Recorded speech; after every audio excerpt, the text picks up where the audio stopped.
আমরা একটা নতুন লেকচার নিয়ে আজকে আমরা পড়ব পার্সেন্ট কম্পোজিশন, শতকরা সংযুতি। অর্থাৎ কোনো একটা পার্টিকুলার কম্পাউন্ডে কোনো একটা এলিমেন্ট কত পার্সেন্ট আছে সেই রিগার্ডিং আমরা জিনিসপত্র খুবই ইজি জানো। জাস্ট আমি ব্যাপারটা একটু বলে দিচ্ছি তোমাদের এগুলো জানা আছে, তোমরা নিজেরা না জানলে আমি না পড়ালেও পারবে, তবু একটু বলে দেওয়া তাই আমি বলে দিচ্ছি। বাট এর সঙ্গে একটা অ্যাসোসিয়েটেড জিনিস আমরা পড়বো যেটা তোমরা আগে পড়োনি হয়তো, সেটা হচ্ছে স্থূল সংকেত, empirical formula and molecular formula. Empirical formula বের করা কী করে বের করতে হয়, সেখান থেকে মলিকুলার ফর্মুলা কীভাবে বের করতে হয়, এই রিগার্ডিং কিছু অঙ্ক আসে। তো এম্পেরিক্যাল ফর্মুলা বা মলিকুলার ফর্মুলা বের করতে গেলে যেহেতু পার্সেন্ট কম্পোজিশন জানাটা দরকার হয়, তো সেই জন্য ওই ব্যাপারটা একটুখানি বলে দিয়ে আমরা আজকে এম্পেরিক্যাল ফর্মুলাতে যাব। তো আগে পার্সেন্ট কম্পোজিশন কি সেই রিগার্ডিং কিছু জিনিসপত্র একটা নিউমেরিক্যালস করবো, করে পার্সেন্টেজের ব্যাপারটা আমরা একটুখানি ঝালিয়ে নেব।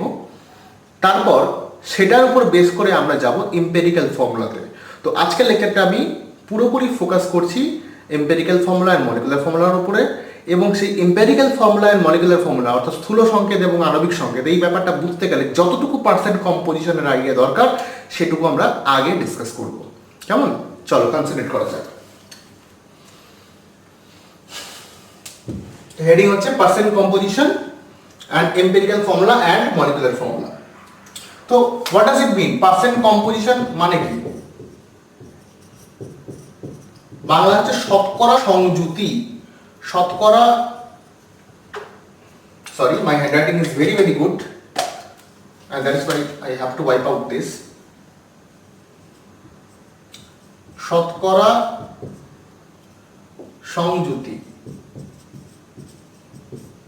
অর্থাৎ ধরো M3N2O এই একটা কম্পাউন্ড, তো এর মধ্যে M কত আছে, N কত আছে, অক্সিজেন কত আছে, সেটাকে পার্সেন্টেজে বের করাটাই হচ্ছে পার্সেন্ট কম্পোজিশন। বা 50 গ্রাম অফ দিস কম্পাউন্ড এটা নিয়েছি, তার মধ্যে M কত আছে, N কত আছে, অক্সিজেন কত আছে, সেটাকে পার্সেন্টেজে বের করাটাই হচ্ছে পার্সেন্ট কম্পোজিশন ক্যালকুলেশন।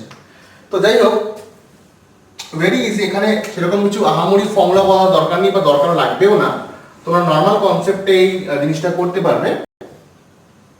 যেমন ধরো একটা প্রবলেম নিয়ে ডিসকাস করা যাক। বলছে Fe2O3 এই যে কম্পাউন্ড, এখানে Fe অ্যান্ড অক্সিজেনের পার্সেন্টেজ কত?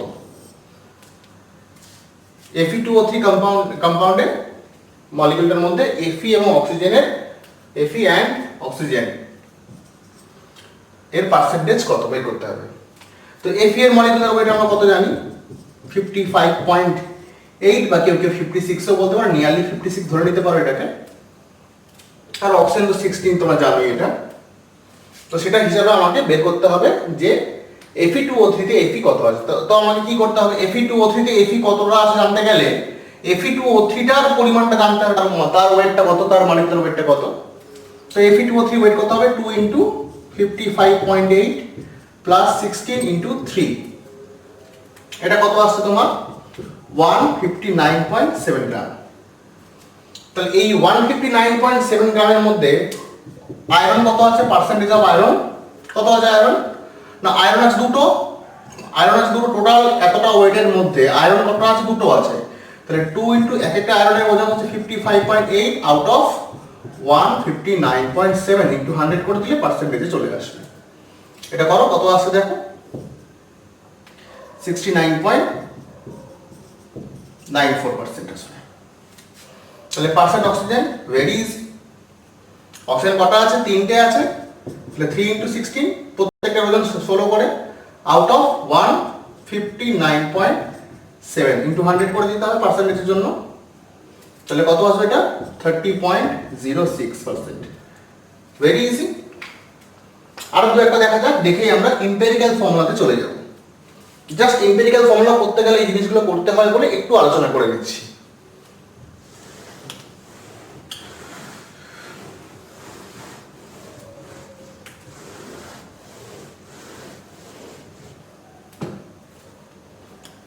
নেক্সট অঙ্ক দেখো, বলছে অ্যামোনিয়াম সালফেট, এটাকে মোর সল্ট বলে। অ্যামোনিয়াম সালফেট ফেরাস সালফেটের কম্পাউন্ড, এগুলোকে বলা হয় অ্যাডিসেড কম্পাউন্ড বা মলিকুলার কম্পাউন্ড বলে, এগুলোকে বলা হয় মলিকুলার কম্পাউন্ড। ঠিক আছে, এক বা একাধিক সিম্পল সল্টকে মিশিয়ে বানানো হয়। অর্থাৎ অ্যামোনিয়াম সালফেট এবং ফেরাস সালফেটের ক্রিস্টালকে যদি একসাথে ক্রিস্টালাইজ করা হয় তখন এই ধরনের ক্রিস্টাল তৈরি হয়। ঠিক আছে, তো অ্যামোনিয়াম সালফেট ফেরাস সালফেট এগুলো বলা হয় অ্যাডিশন কম্পাউন্ড বা মলিকুলার কম্পাউন্ড। এগুলো সিম্পল কম্পাউন্ড নয়, এক বা একাধিক সিম্পল কম্পাউন্ড মিশিয়ে এগুলোকে বানানো হয়। ঠিক আছে, তো যাই হোক, এই কম্পাউন্ডটাতে তোমাকে অ্যামোনিয়াম অর্থাৎ ammonium NH4 plus and sulphate SO4 2 minus এদের পার্সেন্টেজ জানতে চাইছি। এই কম্পাউন্ডটাতে এটা কত কত পার্সেন্টেজে আছে তোমাকে এটা জানতে হবে। তো কি করতে হবে, অ্যাট ফার্স্ট তোমাকে মলিকুলার ওয়েটটা বের করে নিতে হবে। আচ্ছা, নাইট্রোজেন কত? 14, N হচ্ছে 14 আর 4টে হাইড্রোজেন আছে, মানে 14 প্লাস 4, মানে এই ময়টিটার এইটুকুটার ওয়েট কত হচ্ছে? 14 প্লাস 4 মানে 18। সেটা কতগুলো আছে? দুটো, তবে 18 ইন্টু 2, তাই তো? তারপরে আছে সালফেট। সালফেট কত আছে? এটা ব্র্যাকেট করে করে রাখছি। সালফেট কতটুকু আছে? সালফেট হচ্ছে তোমার, দেখো সালফেট এখানে একটা আছে আর এখানে একটা আছে। অ্যাকচুয়ালি সালফেট তাহলে দুটো আছে, তাই না? সালফেট এখানে একটা আছে আর এখানে একটা আছে, দুটো আছে। দুটোকে একসাথে হিসাব করে নিই, সুবিধা হবে।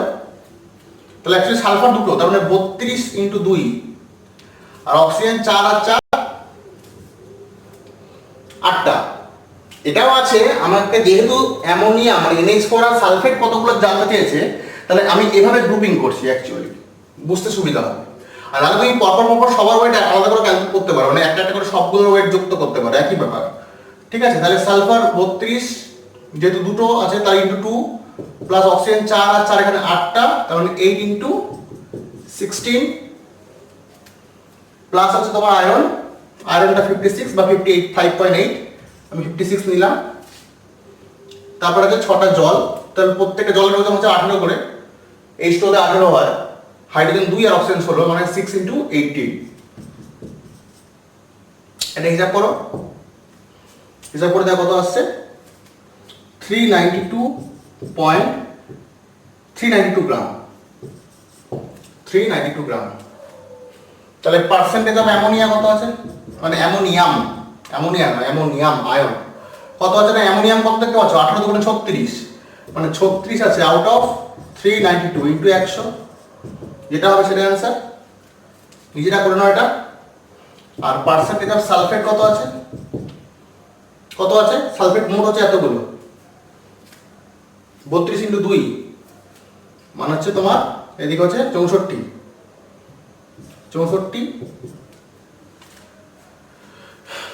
আর এখানে কত হচ্ছে?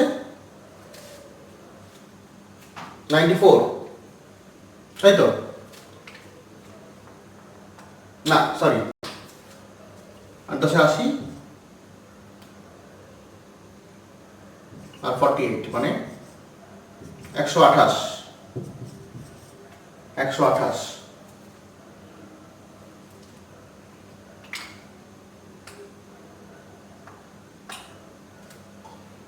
এতগুলো আছে,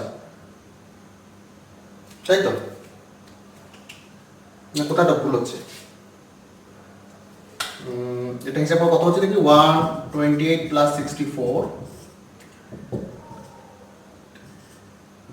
192। হ্যাঁ, ঠিকই আছে,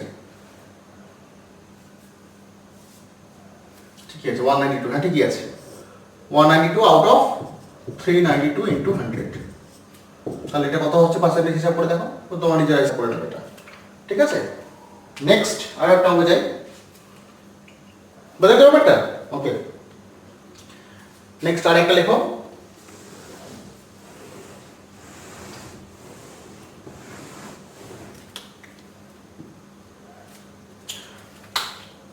ক্যালসিয়াম ফসফেট দেওয়া আছে Ca3PO4 বলছে এই কম্পাউন্ডে P2O5 এর পার্সেন্টেজ কত? P2O5 কত আছে এটা জিজ্ঞেস করছি। তাহলে এগেইন ক্যালসিয়াম ফসফেটের ওয়েটটা ক্যালকুলেট করে দিতে হবে। ক্যালসিয়াম 40, তাই তো 40 ইন্টু 3 প্লাস ফসফেট কটা দুটো মানে 2 ইন্টু ফসফরাস হচ্ছে কত 31 প্লাস 16 ইন্টু 4 মানে 64, তাই তো হিসাব করে দেখো কত হচ্ছে এটা 310। তাহলে মলিকুলার ওয়েট হচ্ছে 310 গ্রাম। ওকে, আচ্ছা এবার বলছে P2O5, কিন্তু আমি তো এখানে P2O5 দেখতে পাচ্ছি না, তাহলে এটাকে একটু অন্যরকম ভাবে লিখছি, এটাকে আমরা অন্যরকম ভাবে লিখছি, দেখা যায় কতটা P2O5 আছে এর মধ্যে। আচ্ছা Ca3PO4 কে দেখো তো এইভাবে লেখা যায় কিনা।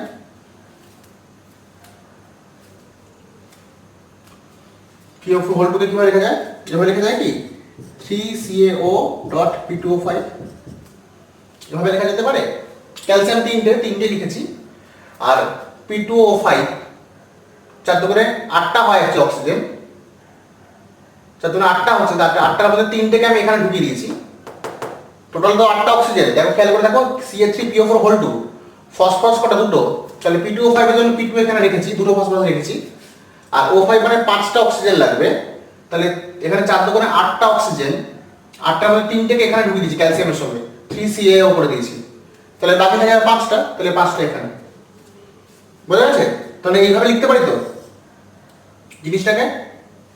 তাহলে আমাদের এই P2O5 কত আছে এটা জানতে গেছে, P2O5 কতটা আছে, তাহলে কি করে বের করবো? তাহলে P2O5 এর ওয়েট কত, P2O5 এর ওয়েট কত, P2O5 এর ওয়েট কত 31 ইন্টু 2 প্লাস 16 ইন্টু 5 মানে হচ্ছে তোমার এটা অ্যারাউন্ড 142 গ্রাম। তাহলে এই Ca3PO4 মধ্যে P2O5 কত আছে না 142 গ্রাম, তাহলে কত পার্সেন্টেজ আছে না 142 গ্রাম আউট অফ 310 গ্রাম ইন্টু 100, এটা করে কত আছে তোমার দেখো 45.8%, বোঝা গেল? নেক্সট আরো একটা জিনিস, আর একটা অঙ্ক করি পার্সেন্টেজে, তাহলে মোটামুটি হিসাব ক্লিয়ার হয়ে যাবে, মানে তোমাদের আইডিয়াটা একটু পরিষ্কার হয়ে যাবে। ওকে, এটা আরেক একটা অঙ্ক করবে একটু অন্যরকম। বলছে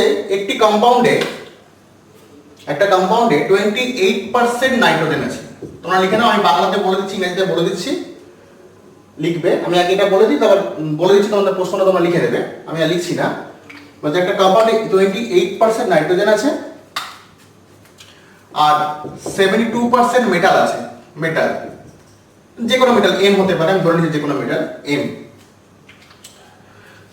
আরো বলেছে কম্পাউন্ডটাতে এই যে কম্পাউন্ডটা মানে এমন একটা কম্পাউন্ড যেখানে 28% নাইট্রোজেন আর 72% মেটাল মানে ধাতু আছে। বলছে কম্পাউন্ডে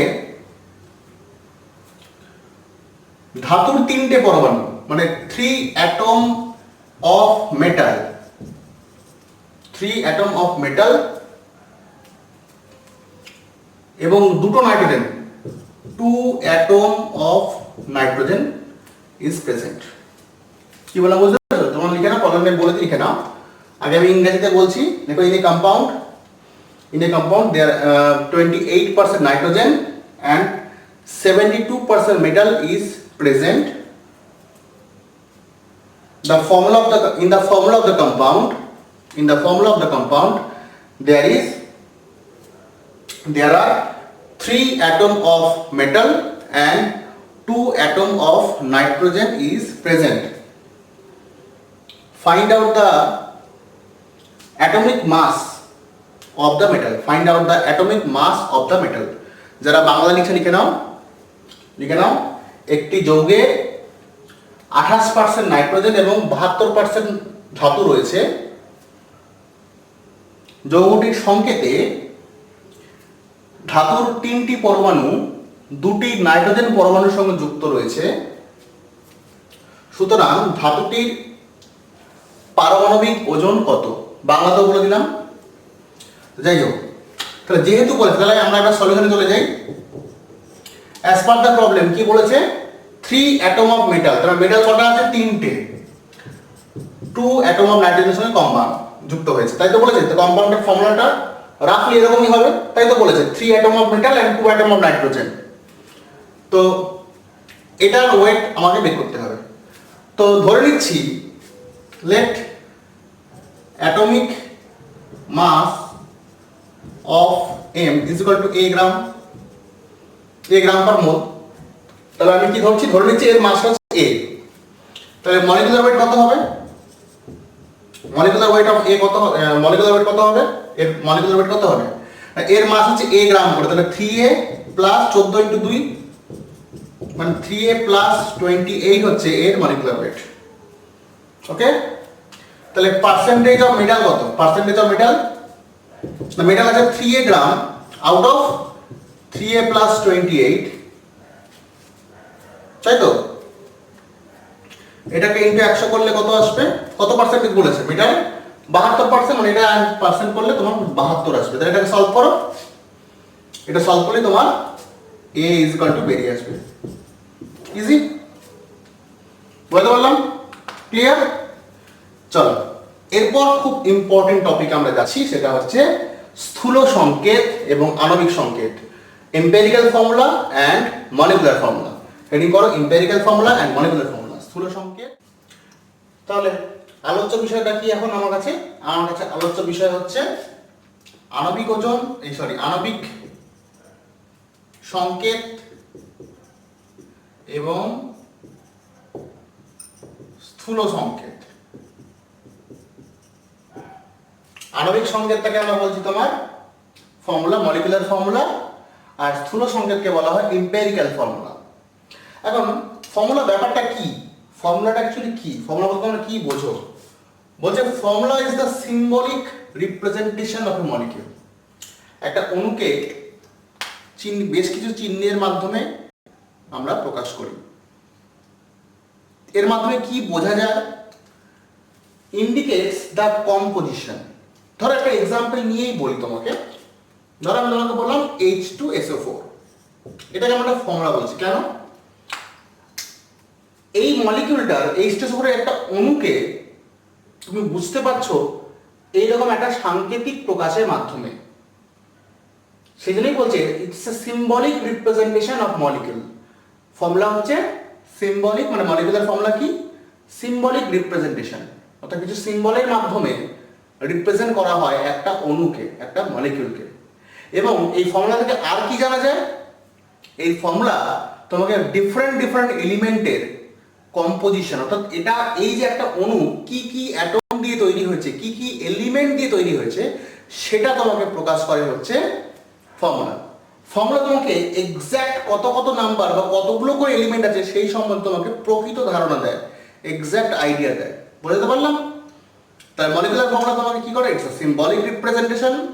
আর এ কি করে, এ তোমাকে কম্পোজিশন বলে, এক্স্যাক্টলি কতগুলো করে নাম্বারের আর অ্যাটম আছে সেটা তোমাকে বুঝতে সাহায্য করে। ঠিক আছে, এর মধ্যে কতগুলো করে এলিমেন্ট আছে, কতগুলো করে অ্যাটম আছে, তোমার এক্স্যাক্ট নাম্বারটা তোমাকে বুঝতে হেল্প করবে। এম্পিরিক্যাল ফর্মুলাটা হচ্ছে আলাদা জিনিস। এম্পিরিক্যাল ফর্মুলা বা স্থূল সংকেত বলা হয় এটাকে। আচ্ছা, সেখানে স্থূল মানে মোটা নয়, হ্যাঁ।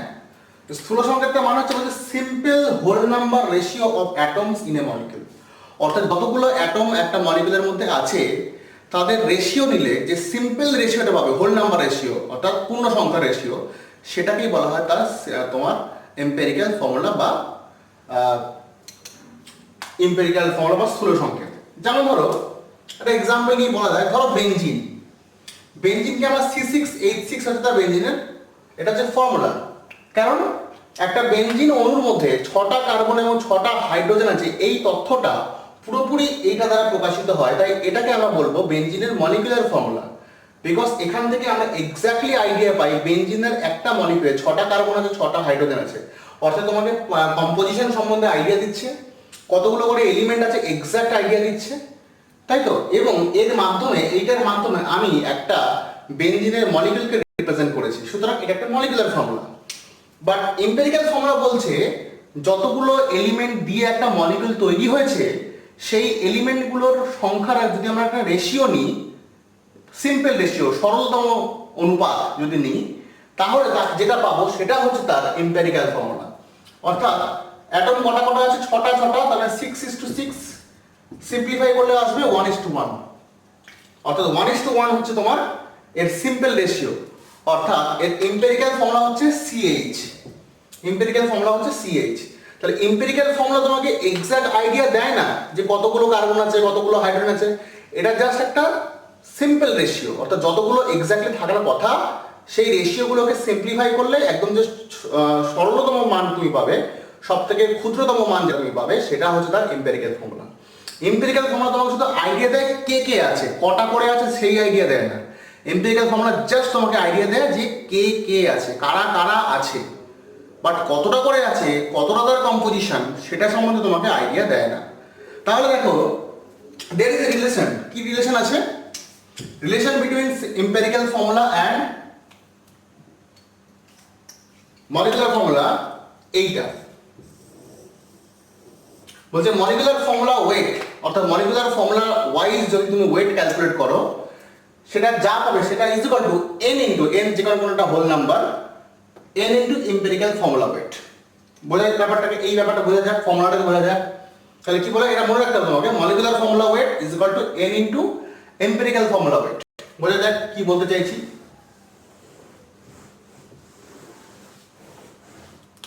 ধরো ওই এক্সাম্পলটাই নেওয়া যাক, এই যে C6H6 নিয়েছিলাম, তাহলে এর মলিকুলার ওয়েটটা কত, মলিকুলার ওয়েটটা কত না, কার্বন আছে 12 ইন্টু 6 প্লাস 6 ইন্টু 1 মানে 72 প্লাস 6 মানে 78, তাহলে 78 হচ্ছে মলিকুলার ফর্মুলা অফ বেনজিন, মানে মলিকুলার ফর্মুলা ওয়েট। আচ্ছা, বেনজিনের এম্পিরিক্যাল ফর্মুলা কি পেয়েছিলে, CH পেয়েছিলে। বেনজিনের এম্পিরিক্যাল ফর্মুলা কি পেয়েছিলে, মানে 6:6 কে রেশিও করলে 1:1 এসেছিল, মানে CH, C একটা H একটা। তাহলে এর ওয়েটটা কত হচ্ছে তোমার 12 প্লাস 1 মানে হচ্ছে তোমার 13, হয়েছে 13। তাহলে এই 13 into something is equal two তোমার 78, 13 into something is equal two তোমার 78, এটাই হচ্ছে তাদের মধ্যে সম্পর্ক। বুঝতে পারলাম ব্যাপারটা। তাহলে n ইজ ইকুয়াল টু কত হবে, 78 ডিভাইডেড বাই 13, 78 ডিভাইডেড বাই 13, কাটাকাটি করে দেখো কত আসছে, এটা তো কাটবে না, না কাটছে 6 ইজ ইকুয়াল টু 6। বুঝতে পারলাম, n ইকুয়াল টু তোমার 6। ক্লিয়ার? সো দেখো রিলেশনটা এস্টাবলিশ হয়ে গেল। এই যে মলিকুলার ফর্মুলার সঙ্গে এই যে এম্পিরিক্যাল ফর্মুলা কত পেয়েছিলাম 13, 13 এর সঙ্গে তুমি 6 মাল্টিপ্লাই করলে তুমি 18 পাবে। তার মানে দেখো এম্পিরিক্যাল ফর্মুলার সাথে কিছু একটা হোল নাম্বার মাল্টিপ্লাই করলে মলিকুলার ফর্মুলা আসে। This is the relation between them. এবার এই এম্পিরিক্যাল ফর্মুলা কি করে বের করতে হয়, এম্পিরিক্যাল ফর্মুলা, এটা তো খুব বেনজিন সোজা বলে আমি এভাবে করে ফেললাম, কিন্তু তোমাকে তো সবসময় বলে দেবে না বেনজিন আছে না কি আছে, ফর্মুলা তো তোমাকে বলে দেবে না, তোমাকে পার্সেন্টেজ বলে দেবে, এটা এত পার্সেন্ট আছে, ওটা অত পার্সেন্ট আছে, সেটা তত পার্সেন্ট আছে, এরকম বলে দেবে। তোমাকে সেখান থেকে এম্পিরিক্যাল ফর্মুলাটা বের করতে হবে। তো কি করে এম্পিরিক্যাল ফর্মুলা আমরা বের করব, বিকজ এম্পিরিক্যাল ফর্মুলা যদি বের করতে পারি তার সঙ্গে একটা ফ্যাক্টর মাল্টিপ্লাই করলে আমরা মলিকুলার ওয়েটটা পেয়ে যাবো। তাহলে এম্পিরিক্যাল ফর্মুলা বার করার কিন্তু কিছু পদ্ধতি আছে। তাহলে লিখে রাখো, rules for the calculation of empirical formula, লিখে ফেলো, rules for the calculation of empirical formula.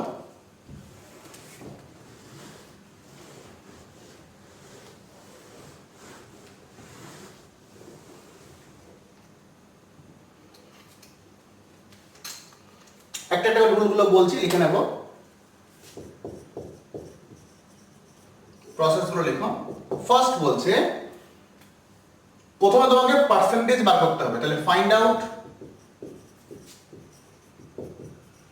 The percentage composition, find out the percentage composition, অর্থাৎ কে কত পার্সেন্টে আছে সেটা তোমাকে আগে প্রথম বার করতে হবে। ওকে,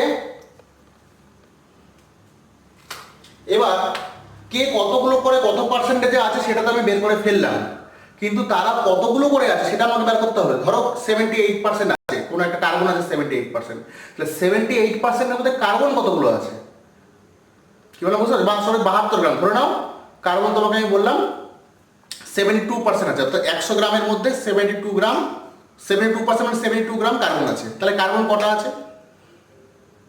6টা। বিকজ এক একটা কার্বনের ওয়েট তোমার 12 করে, তাহলে 72 গ্রামের মধ্যে কার্বন কটা আছে? 6টা। তো কি করে বার করো তুমি? 72 গ্রাম ভাগ 12, অর্থাৎ পার্সেন্ট কম্পোজিশন 72%। পার্সেন্ট কম্পোজিশনকে তুমি তার অ্যাটমিক ওয়েট দিয়ে ডিভাইড করলে তোমার চলে আসবে নাম্বার অফ পার্টিকেল, কতগুলো আছে। বুঝতে পারলে? তাই আমি তো এম্পিরিক্যাল ফর্মুলা বার করবো, অর্থাৎ কতগুলো করে অ্যাটম আছে তাদের সিম্পল রেশিও নেবো। তাহলে আমাকে নাম্বার অফ অ্যাটম জানতে হবে। তো নেক্সট স্টেপটা হচ্ছে তোমাকে কি করতে হবে, এই যে পার্সেন্টেজ কম্পোজিশন বার করলে সেই পার্সেন্টেজ কম্পোজিশনকে অ্যাটমিক ওয়েট দিয়ে ডিভাইড করলে তুমি নাম্বার অফ পার্টিকেল পাবে, তাই তো? তাহলে লিখতে হবে number of atom, number of atom. Next স্টেপে বার করতে হবে নাম্বার অফ অ্যাটম। কি করে বার করবে? মানে percentage atom divided by atomic weight. প্রত্যেকটা অ্যাটমের পার্সেন্টেজ বার করেছো, বার করে তাকে তার অ্যাটমিক ওয়েট দিয়ে ডিভাইড করতে হবে। অ্যাটমিক ওয়েট WT, এটা হ্যাঁ শর্টকাট লিখেছি WT ওয়েট। ক্লিয়ার? বোঝা গেল ব্যাপারটা? এবার এটা পড়ার পরে আমি কি করবো? রেশিও করবো, কারণ আমাদের রেশিও করতে হবে। Then make ratio of ratios of each atom. প্রত্যেকটা অ্যাটমে ধরো তুমি কার্বন পেয়েছো, মনে করো পেয়েছো 6টা, হাইড্রোজেন পেয়েছো মনে করো 1টা, কথার কথা, অক্সিজেন পেয়েছো 3টে। তার মানে তোমাকে কার্বন ইসটু হাইড্রোজেন ইসটু অক্সিজেনের রেশিও লিখতে হবে এবারে। মানে এটা করে এটা এবং এটা করে তুমি প্রত্যেকটা কটা কটা করে আসো, বুঝে গেছো? তাহলে এবার 6:1:3 মানে রেশিও বার করতে হবে। তাহলে নেক্সট স্টেপ হচ্ছে তোমাকে রেশিও বার করা, তাই তো? তাহলে রেশিও বার করতে হবে।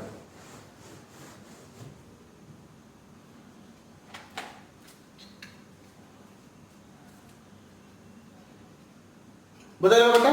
কিন্তু সমস্যাটা হচ্ছে তুমি যে পার্সেন্টেজ অ্যাটমিক ওয়েট দিয়ে পার্সেন্টেজ অ্যাটম দিয়ে অ্যাটমিক ওয়েটকে ভাগ করবে, এটা তোমার সবসময় হোল নাম্বার নাও আসতে পারে, এটা তোমার ভগ্নাংশ আসতে পারে, ফ্র্যাকশন আসতে পারে। তো সেখানে কি করবে? বা পয়েন্টে আসতে পারে, তাই না? এগুলো তোমার পয়েন্টে আসবে, সবই যে হোল নাম্বার নাও হতে পারে। তাহলে পয়েন্টে আসতে তুমি কি করবে? তখন পয়েন্টে আসে তোমাকে যেটা করতে হবে, ধরো প্রত্যেক তুমি কার্বন কথা বলো, ধরে নিচ্ছে একটা এক্সাম্পল নিচ্ছি, ধরো X আছে, Y আছে, Z আছে। X বেরিয়েছে তোমার 2, মানে তোমার number of atom, but Y বেরিয়েছে তোমার 3.1। এটা তুমি তো ডিভাইড করে বার করবে না, পয়েন্টে আসতেই পারে। এই Z এসেছে মনে করো তোমার 2.8, সমস্যা? তখন তোমাকে এটাকে একটা হোল নাম্বারে কনভার্ট করতে হবে। বিকজ অ্যাটম তো তোমার ভগ্নাংশ হয় না, অ্যাটম কি তোমার ফ্র্যাকশন হয়? হয় না। তাহলে তোমাকে এটাকে হোল নাম্বারে কনভার্ট করতে হবে, অর্থাৎ এটা পূর্ণ সংখ্যায় কনভার্ট করতে হবে। তো পূর্ণ সংখ্যায় কনভার্ট করার নিয়মটা কি? কি করে পূর্ণ সংখ্যায় কনভার্ট করবো লিখে রাখো।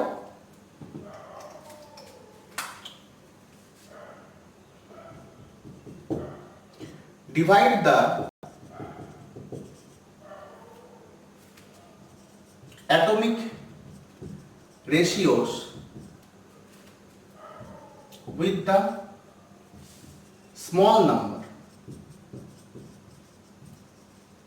ওই যে রেশিওটা তুমি করেছিলে, রেশিওর মধ্যে যেটা তুমি স্মল নাম্বার, যেটা সব থেকে ছোট, যেটা যে রেশিওটা তুমি করলে তার মধ্যে যেটা সব থেকে ছোট, ওই ছোট নাম্বারটা দিয়ে সবাইকে ডিভাইড করে দিতে হবে। হয়েছে? ডিভাইড করে তুমি কি পাবে? সিম্পল রেশিওটা পাওয়ার কথা। ধরো না তুমি তারপরেও পাওনি, তারপরেও তুমি সিম্পল রেশিওটা পাওনি, তখন কি করা যাবে? তারপরেও তুমি যদি সিম্পল রেশিও না পাও তাহলে কি করা যাবে? তখন তোমাকে মাল্টিপ্লাই করতে হবে। একটা নিয়ারেস্ট নাম্বার দিয়ে, ছোট একটা নাম্বার দিয়ে মাল্টিপ্লাই করতে হবে, এমন একটা নাম্বার দিয়ে মাল্টিপ্লাই করতে হবে যাতে প্রত্যেকটা ফ্র্যাকশন, তোমার ধরো 2.5 এসছে, তো 2.5 কে 2 দিয়ে মাল্টিপ্লাই করলে কত হয়ে যাবে? 5 হয়ে যাবে, তাই না? 2.5 কে 2 দিয়ে মাল্টিপ্লাই করলে 5 হয়ে যাবে, এটা হোল নাম্বার হয়ে গেল। তাহলে যে ফ্র্যাকশনটা যদি এখানে তোমার হোল নাম্বার চলে আসে তো ভালো কথা, যদি না আসে দেন তুমি মাল্টিপ্লাই করবে। প্রথমে তাহলে কি করতে হবে? প্রথমে তোমাকে ছোট নাম্বার দিয়ে ডিভাইড করতে হবে, ডিভাইড করে হোল নাম্বার চলে এলে তো ভালো কথা। যদি না আসে তাহলে তোমাকে এবার নিয়ারেস্ট স্মল নাম্বার দিয়ে মাল্টিপ্লাই করতে হবে, যাতে তোমার একটা হোল নাম্বার পেয়ে যাও। তাহলে multiply by a smallest integer. Clear? Formula লিখলে ব্যাপারটা বোঝা যায় না, অঙ্ক করতে হয়, তাই তো? একটা দুটো অঙ্ক করলে ব্যাপারটা আমরা বুঝতে পারবো ব্যাপারটা কি জিনিস। চলো একটা করে অঙ্ক করা যাক, একটা করে অঙ্ক করা যাক। এখানে একটা প্রবলেম আমি লিখেছি এই এম্পিরিক্যাল ফর্মুলা রিগার্ডিং। তো জাস্ট আমি লিখেছি, আমি ওরকম ল্যাঙ্গুয়েজে কিছু লিখিনি, কি কি আছে সেটা লিখেছি। বলছি in a compound percentage carbon is 93.7%, অর্থাৎ একটা যৌগের মধ্যে কার্বন কত আছে না 93.7%, হাইড্রোজেন কত আছে, পার্সেন্ট হাইড্রোজেন হচ্ছে 6.29%। কম্পাউন্ডের মলিকুলার মাস দেওয়া আছে 128 গ্রাম পার মোল। তাহলে বলছে ক্যালকুলেট দ্য মলিকুলার ওয়েট। কম্পাউন্ডের মাস দেওয়া আছে,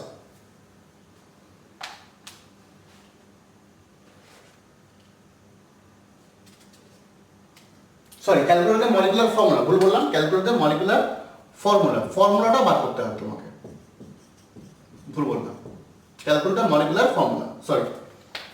বোঝা গেল ব্যাপারটা? যারা লিখতে চাও ল্যাঙ্গুয়েজে লিখে দেবে। In a compound percentage carbon is 93.7, percentage hydrogen is 6.29, molecular mass of the compound is 128 gram per mole, hence find out the molecular formula। বাংলাতে লিখে লিখবে একটা যৌগে কার্বনের শতাংশ হচ্ছে 93.7, হাইড্রোজেনের শতাংশ হচ্ছে 6.29, আর কম্পাউন্ডটির আণবিক ওজন হচ্ছে, মানে যৌগটির আণবিক ওজন হচ্ছে 128 গ্রাম। তাহলে যৌগটির সংকেত কি? বাংলাতে লিখতে পারো, কোনো অসুবিধা নেই, এরকম কোনো ব্যাপার নেই, এগুলো ল্যাঙ্গুয়েজ সেরকম কিছু ইম্পর্টেন্ট নয়। তো আমরা এম্পিরিক্যাল ফর্মুলা বার করার টেকনিক কি শিখলাম, প্রসেসে কি বলেছি, প্রথমে তোমাকে পার্সেন্টেজ বের করতে হবে। তো পার্সেন্টেজটাকে এটা তোমাকে দিয়েই দিয়েছে, মানে তোমার কাজটা ইজি করে দিয়েছে, তাই না? সেকেন্ড স্টেপে বলেছি যে পার্সেন্টেজটা পাওয়া গেছে তাকে তার প্রত্যেকটা এলিমেন্টের অ্যাটমিক মাস দিয়ে ডিভাইড করতে হবে, তাই তো? তাহলে দেখো কার্বন ইজ টু হাইড্রোজেন কত, আমরা রেশিও করবো না, কার্বন ইজ টু হাইড্রোজেনের অ্যাটমিক নাম্বারে। তো পার্সেন্টেজ অফ কার্বন কত 93.7, ডিভাইড করেছে কত দিয়ে, কার্বনের অ্যাটমিক ওয়েট দিয়ে। হাইড্রোজেনের পার্সেন্টেজ কত 6.29, ডিভাইড করেছে হাইড্রোজেনের অ্যাটমিক ওয়েট দিয়ে। তো এই ডিভাইড করলে কি পাই আমি, number of particle, but number of particle একটা হোল নাম্বার হয়। তুমি দেখো এখানে ফ্র্যাকশন এসে 7.8, 6.29, ফ্র্যাকশন নিলে চলবে না। তাহলে ফ্র্যাকশন থেকে হোল নাম্বারে যাওয়ার তোমাকে প্রসেস বলেছি একটা, কিভাবে বলেছি, ফ্র্যাকশন থেকে হোল নাম্বার যাওয়ার প্রসেস হচ্ছে প্রথম স্টেপে যেটা করতে হবে, এই দুটোর মধ্যে যেটা ছোট সেই ছোট নাম্বারটা দিয়ে দুজনকে ডিভাইড করতে হবে। তো 6.29 টা ছোট আছে, তাহলে 6.29 দিয়ে দেখো একেও ডিভাইড করেছি, একেও ডিভাইড করেছি, এই যে। তাহলে একে ডিভাইড করলে 7.8 বাই 6.29, আর এটাকে ডিভাইড করলে কত আসবে, 1 আসবে। 7.8 বাই 6.29 করলে আসবে তোমার 1.24, 1.24:1। বাট দেখো এখনো হোল নাম্বার আসেনি।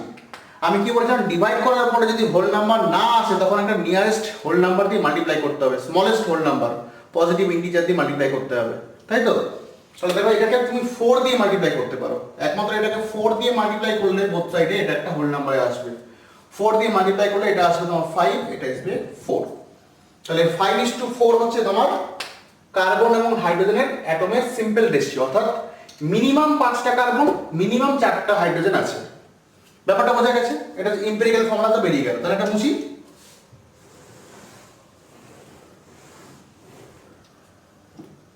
তাহলে কি লিখবো, যৌগটির স্থূল সংকেত, স্থূল সংকেত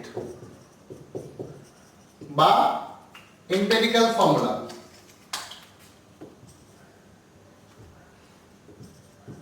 এম্পিরিক্যাল ফর্মুলা কত, কার্বন কটা 5টা, আর হাইড্রোজেন তোমার 4টে পেয়েছি। তাহলে এম্পিরিক্যাল ওয়েট, এম্পিরিক্যাল মানে স্থূল ওজন, এম্পিরিক্যাল ফর্মুলা ওয়েট কত হবে, কার্বন আছে 5টা, মানে 5 × 12 + 4 মানে 64। এবার তোমাকে একটা সম্পর্ক শিখিয়েছি আমরা, কি সম্পর্ক শিখিয়েছি, molecular weight is equal to n × formula weight বলা হয়েছে, তাই তো? তাহলে মলিকুলার ওয়েট কত তোমার, molecular weight is equal to n × formula weight, এটা তোমাদের বলা হয়েছে, sorry empirical weight, n × empirical weight, empirical weight, এটা ইকুইভ্যালেন্ট ওয়েট না, এম্পিরিক্যাল ওয়েট আমি শর্টকাটে লিখলাম, এম্পিরিক্যাল ফর্মুলা ওয়েট। ওকে, তাহলে মলিকুলার ওয়েট কত বলা যায়, 128, n × এম্পিরিক্যাল ফর্মুলা ওয়েট কত বেরিয়েছে 64, তাহলে n কত হবে 128/64। কত আছে তোমার? একটা 2 বোঝা যাচ্ছে ব্যাপারটা? তার মানে এম্পিরিক্যাল ফর্মুলা কত পেয়েছো? C5H4 বাইরে হোল 2, C5H4 বাইরে হোল 2, তাহলে মাল্টিপ্লাই করা কত হচ্ছে? C10H8। This is the molecular formula. অর্থাৎ এম্পিরিক্যাল ওয়েট দিয়ে যে n এর ভ্যালুটা পাওয়া গেল, তাহলে আমরা মলিকুলার ফর্মুলাকে এভাবে লিখতে পারি। মলিকুলার ফর্মুলাকে আমরা এভাবে লিখতে পারি। মলিকুলার ফর্মুলাকে আমরা এভাবে লিখতে পারি। Molecular formula is equal to empirical formula whole n। এভাবে লিখতে পারি। যে কোনো জিনিসের মলিকুলার ফর্মুলা মানে এম্পিরিক্যাল ফর্মুলাতে n বসাতে হয়। nটা কি করে বার করতে হয়? nটা ওই রিলেশন থেকে বার করতে হয়। তো molecular weight is equal to n into empirical formula weight. ওখান থেকে n বেরোবে, তাহলে ওখান থেকে nটা বেরিয়ে গেলে molecular formula is equal to empirical formula বাইরে হোল n। তাহলে এম্পিরিক্যাল ফর্মুলাতে কত বেরিয়েছিল? n এর ভ্যালু 2 বেরিয়েছিল। তা 2টাকে না বসিয়ে দিলাম, তাহলে ফর্মুলাটা কত দাঁড়ালো? 5 দুগুণে 10 আর 4 দুগুণে 8। তাহলে এটা হচ্ছে তোমার ফর্মুলা। তাহলে এভাবে আমাদের এম্পিরিক্যাল ওয়েটের হিসাবটা করতে হয়। ঠিক আছে?